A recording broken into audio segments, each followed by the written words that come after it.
Lo habíamos anticipado, ya estamos enlazados desde Londres, Inglaterra, con José Carlos Valer, PhD en Economía y Recursos Naturales, magíster de Negocios de la Universidad de Oxford, con quien vamos a tratar acerca de las últimas tensiones en el estrecho de Hormuz y las implicancias que tienen para la provisión de energía en todo el globo. José Carlos, como siempre, es un placer recibirte en Rumbo Central. No, muchísimas gracias a ustedes por invitarme. Bueno, hay algunos analistas que hablan de la guerra del grifo que lleva a cabo el presidente de los Estados Unidos, Donald Trump, que abre y cierra los grifos según su parecer. Ha tenido que pasar su cumpleaños, el cumpleaños 250 de los Estados Unidos y la inauguración del Mundial para, de alguna u otra manera, en lo que habían anticipado muchos analistas, no había llegado todavía, no había arribado a un acuerdo concreto con Irán para la liberación del estrecho de Hormuz. Primero me gustaría tu visión geopolítica de este tema, en qué grado de tensión encuentra el nuevo conflicto que tiene Estados Unidos con Irán por el dominio del estrecho. Yo diría que hay que distinguir ahora entre lo que es un precio contenido y un riesgo contenido, ¿no? O sea, el precio del petróleo no ha vuelto a los máximos de la primera fase de la guerra, pero el riesgo físico y logístico continúa siendo elevado, ¿no? La novedad del último mes es que este memorando de entendimiento que tú mencionas no restableció la libertad de navegación como estaba antes de la guerra, ¿no? Sino lo que crea fue un sistema de tránsito parcial, pero que es militarizado y todavía está disputado, ¿no? O sea, Irán ha intentado imponer rutas bajo su supervisión, quería plantear cobros por seguros o servicios de navegación, ha lanzado disparos de advertencia contra embarcaciones. Entonces, la discusión ya no es simplemente si Irán puede cerrar o no Hormuz, sino quién controla las condiciones bajo las cuales un barco puede atravesar el estrecho, ¿no? Y esto es importante porque no necesita Irán hundir decenas de buques para interrumpir el comercio. Basta con un ataque, una mina, ¿no? Una amenaza creíble para que las navieras retrasen los viajes y para que los aseguradores suban sus primas. Entonces, durante la crisis, el seguro de riesgo de guerra llegó a cotizarse casi en 7.5% del valor del buque. Y eso, pues, son varios millones de dólares por viaje. Entonces, el mercado necesita entre un mes y 45 días de navegación estable, sin problemas, para decir que hay una recuperación significativa del tráfico antes de considerar que Hormuz esté comercialmente abierto, ¿no? Entonces yo miraría dos escenarios. Un escenario en el que Irán ha quedado militar y económicamente muy debilitado y Estados Unidos puede mantener abierto el estrecho, responder a cada agresión y permitir que la producción extra de Estados Unidos mismo, de Venezuela, otros productores que no están en el Golfo, reduzca gradualmente el poder de coerción que tiene Irán. Entonces, en ese escenario vas a tener unas semanas de tensión, pero después vamos a seguir viendo caer el petróleo de nuevo, ¿no? Pero ese es el escenario optimista, ¿no? El segundo escenario es el que el equilibrio sigue inestable, ¿no? Entonces continúan los ataques, las represalias, el tráfico sigue operando parcialmente y el petróleo incorpora una prima geopolítica, pero ya permanente, ¿no?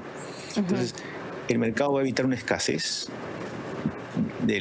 gracias a la sobreproducción de Estados Unidos, Brasil, Guyana, el uso de sus inventarios y la reducción de las compras que ha hecho China.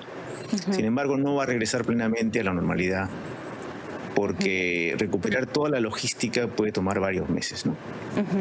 Bueno, recientemente el Fondo Monetario Internacional hablaba de que el mercado global absorbió todo este shock de la guerra en Medio Oriente entre Estados Unidos e Irán, y los amortiguadores que evitaron en un primer momento la catástrofe energética ya están prácticamente agotados, ¿no?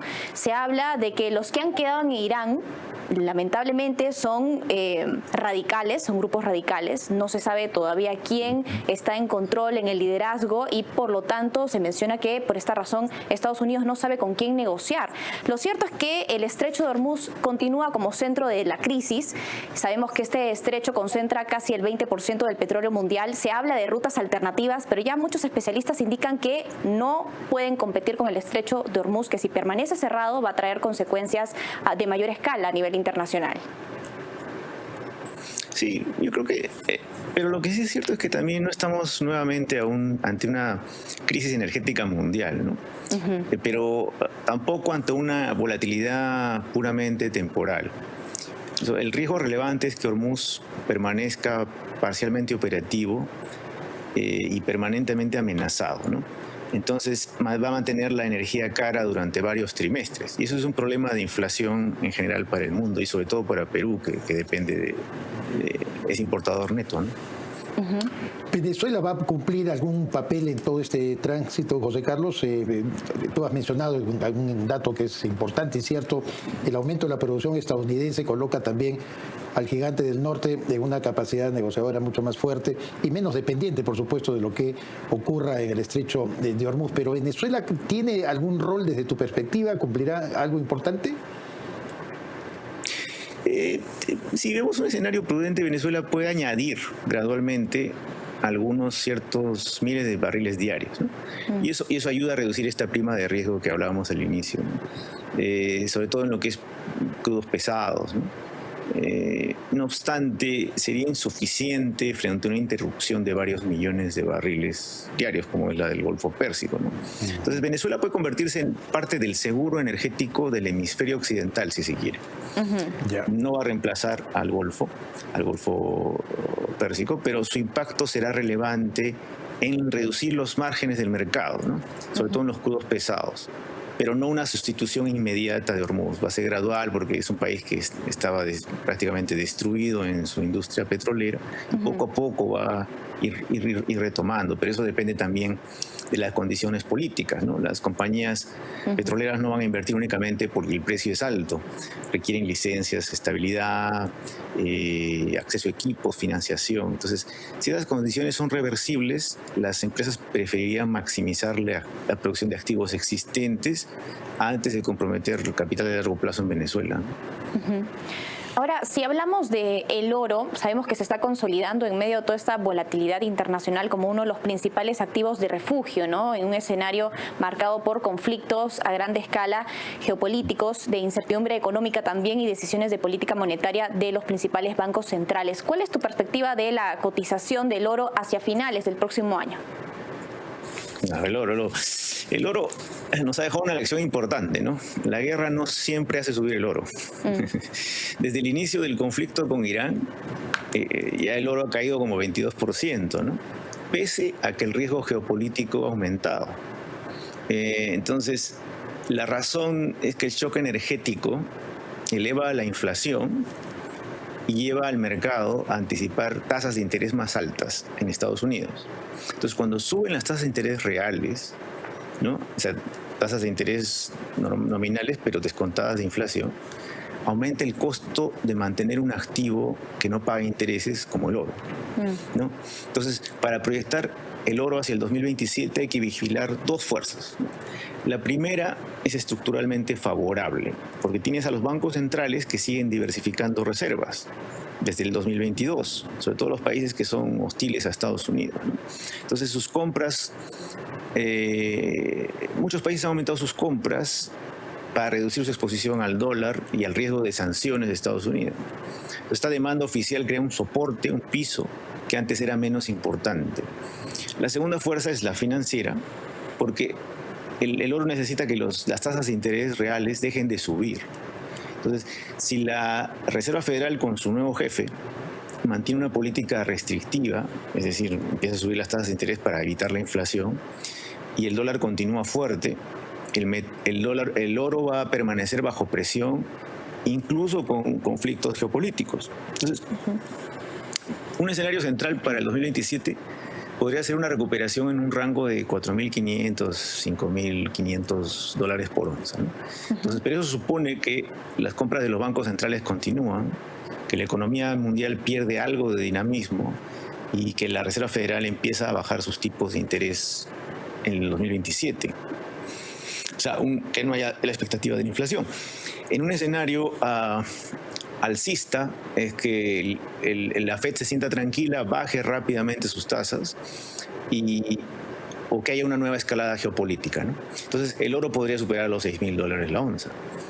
Pero en el escenario que se está viendo más o menos es que si Hormuz sigue así con tensión, la inflación es persistente, las tasas tienen la tendencia a que van a subir, las tasas de interés, y el dólar va a estar más fuerte. Entonces eso va a mantener al oro entre $3.500 y $4.500, ¿no? Entonces yo no presentaría el riesgo geopolítico como una garantía de precios altos en oro, porque la geopolítica aumenta la demanda de protección, pero al mismo tiempo obliga a los bancos centrales a elevar sus tasas, ¿no? Entonces puede provocar inicialmente el efecto contrario. Es lo que tú nos mencionabas en una entrevista pasada, en mayo del presente año, cuando señalabas que había 3 ejes importantes que observar dentro de la crisis del estrecho de Hormuz, que era el tema geopolítico, el tema de inventarios, el tema de precios. Incluiste una buena explicación muy clara acerca de cómo las aseguradoras, las navieras y los seguros, a través también de los fletes, podían estar generando un dominio de parte del mercado, sobre todo una alteración dentro de los factores financieros. Tiene una característica distinta esta crisis de la cuando tú nos explicabas acerca de aquello en donde las aseguradoras cumplían también un papel fundamental en torno a sus propios intereses. Sí, lo que se está viendo es a nivel físico un riesgo que las aseguradoras consideran una prima de riesgo más de largo plazo, ¿no? O sea, esta nueva escalada de tensiones es natural para Irán, ¿no? Irán su objetivo es demorar las negociaciones y demorar la estabilidad de Hormuz hasta asegurar que Trump pierda mayoría en las elecciones de noviembre en Estados Unidos. Ajá, buen factor. Entonces, ese es el objetivo de Irán, no llegar a ningún acuerdo. Entonces, con eso, su esperanza de Irán es que el Congreso lo empiece a frenar a Trump, le baje el financiamiento, le ponga trabas y ya Irán, digamos, quede como en la época de Biden, ¿no? Libre para continuar sus planes de enriquecimiento de uranio nuclear y su influencia en la zona, ¿no? Entonces, eso las aseguradoras lo saben. Saben que Irán no va a buscar tranquilizar la zona, le conviene mantener la tensión. Bueno, y vemos por eso que el presidente de los Estados Unidos, Donald Trump, ha descartado, ¿no?, la vía diplomática para abrir el estrecho de Hormuz y se ha profundizado la ofensiva militar contra Irán. Ya hablamos de más de 10 días de ataques entre ambos países y sin duda hay impactos negativos también a nivel internacional. ¿Qué es, digamos, el peor escenario al que podríamos enfrentar como país, como Perú, si es que esto escala en los próximos días? Sí, un efecto, para que siempre se hagan la idea, precios altos en petróleo más de un trimestre ya se trasladan en inflación, ¿no? Para Perú es incluso más alto, ¿no? Para Estados Unidos significa un medio punto de inflación de repente, pero le golpea en el bolsillo de la gente, en la gasolina del grifo, ¿no? Y eso no es bueno para los votantes a la hora de decidir en noviembre de las elecciones. En el caso de Perú, como dependemos del petróleo, no somos exportadores netos como Estados Unidos, el efecto puede ser hasta 1,5 puntos porcentual si se mantiene este precio alto más de un trimestre. Pero si vemos los precios ahorita, si bien están a niveles de 83 en el caso del Brent, no son los precios de 120 que se inhibieron al inicio del conflicto, ¿no? Entonces, eso daría cierto alivio al Banco Central del Perú para no tener que verse forzado a elevar tasas, ¿no? En efecto, un factor también importante. José Carlos, como siempre, es un verdadero placer conversar contigo y muchas gracias por ilustrar a nuestra audiencia sobre las implicancias que tiene esta nueva crisis en el estrecho de Hormuz. Te esperamos en una próxima oportunidad con tu anuencia para poder seguir ganándonos con todo tu conocimiento sobre estos temas. Muchas gracias. Muchas gracias.